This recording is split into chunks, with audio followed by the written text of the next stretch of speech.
घनश्याम सिंह आर्य कन्या महाविद्यालय दुर्ग में आज दिनांक 16 मार्च को महाविद्यालय के सभागार में अंतर्राष्ट्रीय हिंदू परिषद के संस्थापक डॉक्टर प्रवीण तोगड़िया एवं प्रदीप गौर केंद्रीय मंत्री अंतर्राष्ट्रीय हिंदू परिषद मुख्य अतिथि के रूप में उपस्थित रहे। कार्यक्रम का शुभारंभ सरस्वती वंदना एवं पूजन से किया गया। कार्यक्रम की अध्यक्षता के रूप में दयानंद शिक्षा समिति के कार्यकारी अध्यक्ष दिग्विजय सिंह गुप्ता, उपाध्यक्ष श्रीमती आभारानी गुप्ता एवं समस्त महाविद्यालयीन परिवार, समस्त संकाय की विभागाध्यक्ष, सहायक प्राध्यापक, कर्मचारी गण तथा समस्त छात्राएं उपस्थित रही तथा अतिथियों का स्वागत पौधा, श्रीफल और शॉल देकर किया गया। साथ ही साथ छात्राओं के द्वारा सांस्कृतिक कार्यक्रमों की प्रस्तुतियां दी गई। डॉक्टर प्रवीण तोगड़िया ने अपने वक्तव्य में समाज एवं विभिन्न संगठन स्थापित करने एवं विश्व भर में इनके द्वारा अंतर्राष्ट्रीय स्तर पर विभिन्न कार्यक्रम, सेमिनार आयोजित करने पर जोर दिया, जो हिंदू समुदाय के मुद्दों और महत्वपूर्ण विषयों पर समय समय पर जागरूकता फैलाने के कार्य को प्रोत्साहित किया गया। इसके साथ ही ये संगठन धार्मिक और सामाजिक कार्यों में अपना योगदान देता रहे और हिंदू संगठन के द्वारा देश के किसी भी कोने से हिंदू हेल्पलाइन की मदद से सहायता प्राप्त कर सकता है। इन्होंने स्वस्थ रहने के लिए लोहे के बर्तन व गुड़ का उपयोग करने को कहा।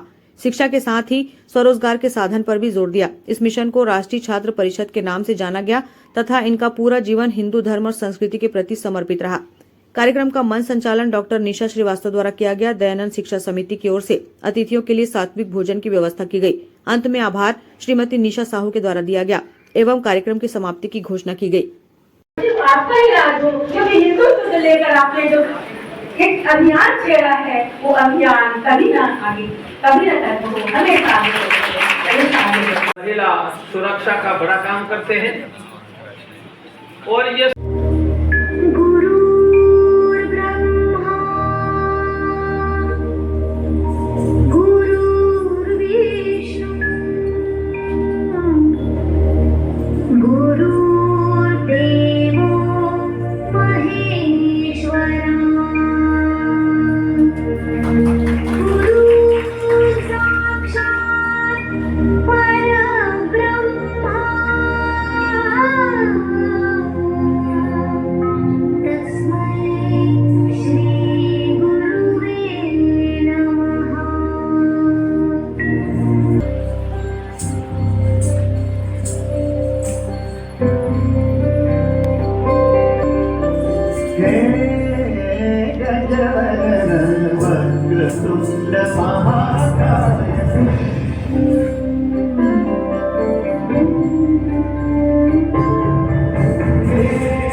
अपने व्याख्यान के लिए हमारे इस महाविद्यालय को चुना, स्वीकृति दी, इसके लिए हम हृदय से आभार करते हैं।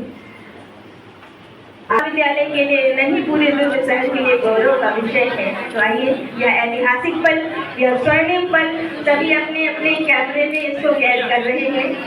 बोलो, स्वरोजगार में है, अंग्रेजी में सेल्फ एम्प्लॉयमेंट। इसके बाद गवर्नमेंट की हमारा नाम है, एक हमारा स्थान।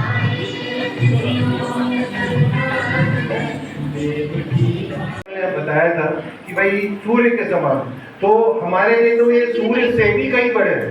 मैं तो इनको बचपन से देखता रहा हूँ, मेरे दादाजी जब थे, दादाजी अटल जी के साथ, और मैं तो इनको बहुत पहले, तब जब से मैं पैदा हूँ तब से इनको जानता हूँ।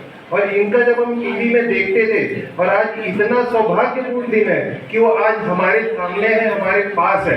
इनके लिए मैं उनका बहुत बहुत अभिनंदन, स्वागत करता हूँ। बस मैं नहीं बोल पा रहा हूँ इनके सामने, सॉरी। 24 घंटे भारत में कहीं पर भी मदद मिलती है। मदद कैसे मांगना, तो उसके लिए फोन करना पड़ता है। जैसे 108 गवर्नमेंट का है, जैसे हिंदुओं की भी 108 है। फोन कौन उठाता है? हमारा कॉल सेंटर। मैं नंबर जाने के पहले आपको देकर जाऊंगा। के सहयोग, शौर्य, पराक्रम से अयोध्या में 500 वर्षों के बाद भव्य राम मंदिर खड़ा हुआ है। अब राम मंदिर के बाद आगे क्या? आगे अब तो हिंदू ही आगे, समृद्ध हिंदू, सुरक्षित हिंदू, सम्मान युक्त हिंदू। यह संकल्प लेकर अंतर्राष्ट्रीय हिंदू परिषद, राष्ट्रीय बजरंग दल ने योजना बनाकर करोड़ों हिंदुओं को जोड़ना, उनकी सेवा करना, सेवा में गरीबों को अनाज, गरीबों को मुफ्त में प्राइवेट के डॉक्टर, एडवोकेट, बच्चों की टैलेंट बढ़ाना, महिला सुरक्षा, रोजगार, और यह सब सेवा देने का केंद्र हमने गांव में और शहर की कॉलोनियों में हर सप्ताह हनुमान चालीसा केंद्र बनाया है।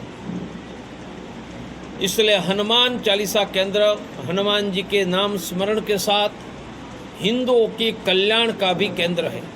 प्रवीण तोगड़िया ने तय किया है। इस का विषय है धर्मांतर, विशेष करके झारखंड, उड़ीसा, छत्तीसगढ़, आसाम, वहाँ धर्मांतर चिंता का प्रश्न है। धर्मांतर रुकना चाहिए।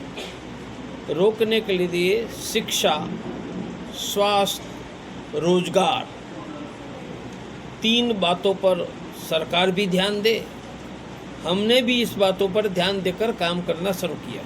भारत हिंदू राष्ट्र है ही हिंदुओं की सुरक्षा देने का काम करना। ये मोदी जी ने कहा, मैंने कहा, अरे हम जो तय करते हो मोदी जी इम्प्लीमेंट कर रहे हैं। हमने कहा धारा 317 हटा दिया ना। राम मंदिर का श्रेय 100 करोड़ हिंदुओं में से किसी को भी लेने का अधिकार है। वह भाजपा का हिंदू है या कांग्रेस का। राम का श्रेय ले रहे हैं ना, रावण का तो नहीं ले रहे हैं ना। ले लो राम का श्रेय। अरे महाभारत काल में भी ऐसे लोग थे, अभी भी है, हमारे भाई हैं, करने दो। मैं पूरी योजना बनाऊँ। हमने अभी तक 13,000 हनुमान चालीसा, बिलाई दुर्ग में भी है, तो एक हनुमान चालीसा चलता है। वहाँ 100-200 परिवार से संपर्क रखते हैं। पता चलता कि 3 परिवार को खाने में तकलीफ है। अनाज कहाँ से लाएंगे? 100 परिवार के घर में हम थैली देते हैं। कहते थे 1 मुट्ठी अनाज डालो, तो महीने में 100-200 किलो आ गया। कितने परिवार को ज़रूरत? 2-3 परिवार। इनको 10-20 किलो अनाज देते हैं। इस पद्धति से ऑलरेडी हमने काम शुरू किया है। अब हम काम और आगे बढ़ाने वाले हैं। हमारे शंकराचार्य जी हैं, उनको नमन करना, आदर करना, प्रणाम करना, यही मेरा कर्तव्य है। उनके कथन पर कमेंट देने का हमारा अधिकार नहीं। निश्चलानंद जी जो कर रहे हैं वह ठीक कर रहे हैं, क्योंकि हम भी निश्चलानंद जी के शिष्य हैं। भारत हिंदू राष्ट्र है, हिंदू राज्य बनाना बाकी हो, बनेगा। हम जहाँ रहते हैं वहाँ नज़दीक के मंदिर में दिन में 1 बार जाओ, मंदिर की सेवा करो, पुराने मंदिर को जीर्णोद्धार करो। देश में समान नागरिक कानून रहना चाहिए। हिंदू धर्म तो एग्रेसिव नहीं बनाता है, हिम्मत वाला बनाता है। एग्रेसिव और हिम्मत में अंतर है। शिवाजी महाराज में दिखाई देती थी या नहीं? महाराणा प्रताप में तो हमें भी दिखाई देती। हक की आवाज़